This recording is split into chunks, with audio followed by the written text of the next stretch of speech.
Ice cream lovers, thanks for joining us on this session of Scoop School.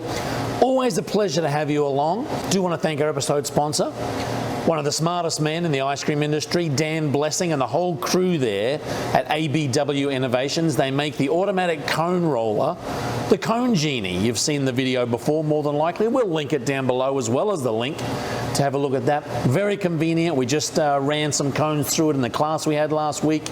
Everybody loved it. So anyway, thank you for your sponsorship, thank you for your sponsorship, ABW Innovations. The link is down below. Look, today we're going to talk about a subject that we get a lot of questions about, is that how do you take care of your ice cream in the case? How often should you bring it out of the case?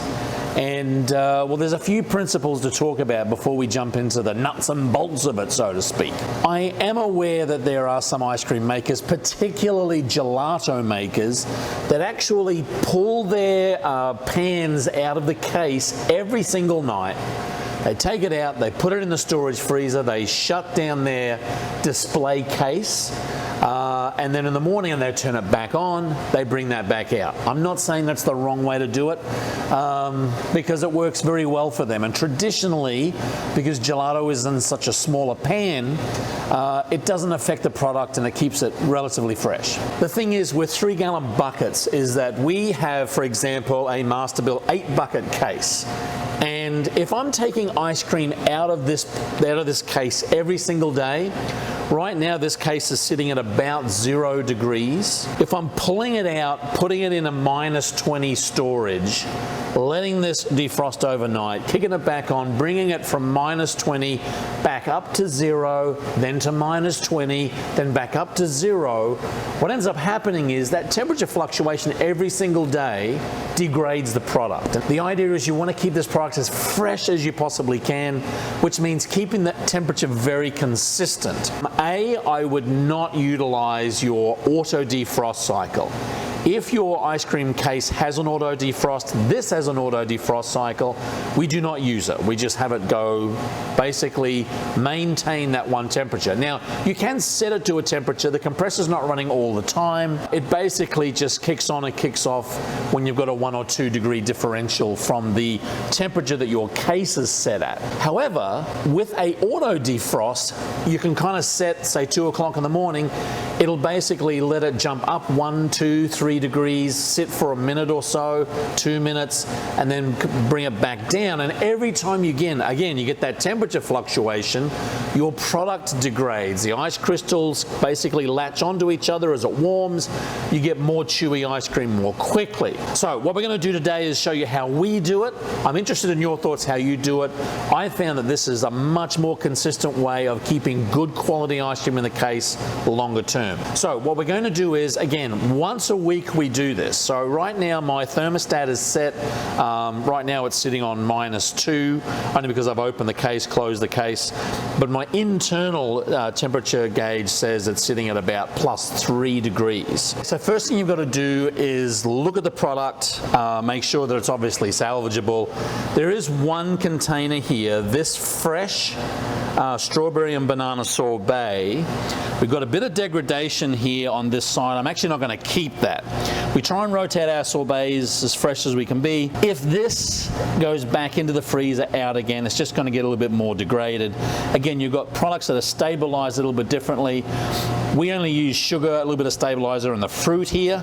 So I'm actually going to pitch that, knowing that I kind of price it appropriately. That's going to go in the trash. So next I've got these 3. So we're going to do a 2-step process here.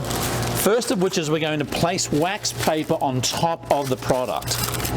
And why we do that is to create almost a barrier on top of the product so we don't have any air affecting the product while it's in storage.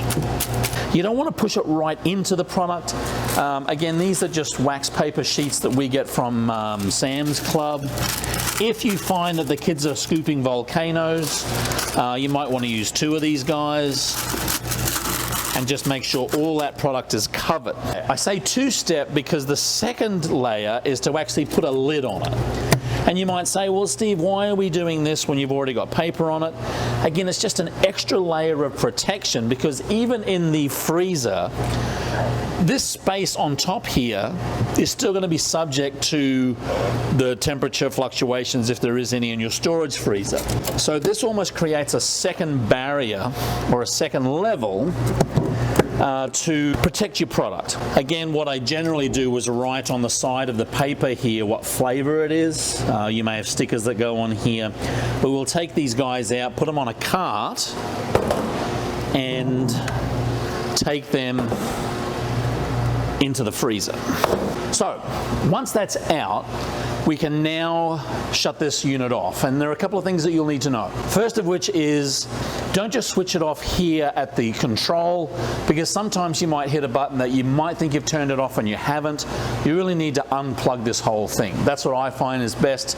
And then secondly, you've got some mechanisms here for when this melts to not have water go everywhere. You'll see on the bottom here, we actually have a doorway, and that door allows me to put 4 more buckets in underneath here in order to temper them up. And that seal on that door is just like any other fridge seal. So if that seal isn't tight, or if it's starting to crack a little bit or starting to get a bit brittle, it's not going to hold the water that is basically going to come as a result of this melting. There's also a hose spigot, which is very helpful. You can actually connect a hose here out to a drain, so as the ice melts, you can have that filter out. What I also do, kind of as another layer, is I put some towels down. I generally go to Goodwill, find a whole bunch of places that have just old towels, and I have specific towels for specific things. But what we do here is just pop these towels on the ground here. They will soak up a lot of the excess water in case the seal breaks on the door or it doesn't drain properly. And then when this is done, I basically take this out, and I also use a shop vac. We have a shop vac here at the store, so we can basically suck up the water that's left, and it's a lot less hassle, because there is going to be a lot of water here. It's been a particularly humid summer here in St. Louis, and we've tried to battle the humidity. You can kind of see it at the beginning building up on the case. So anyway, we're going to shut the unit off and take this ice cream back, and we'll be back in a minute. So anyway, that's how we do it here. Again, a lot of different ways, but the idea is you want to keep temperature consistent in the case. Any fluctuations is going to degrade that product. Ice crystals grow a little bit. You want that 2-step process: wax paper, then the lid. Again, double protection.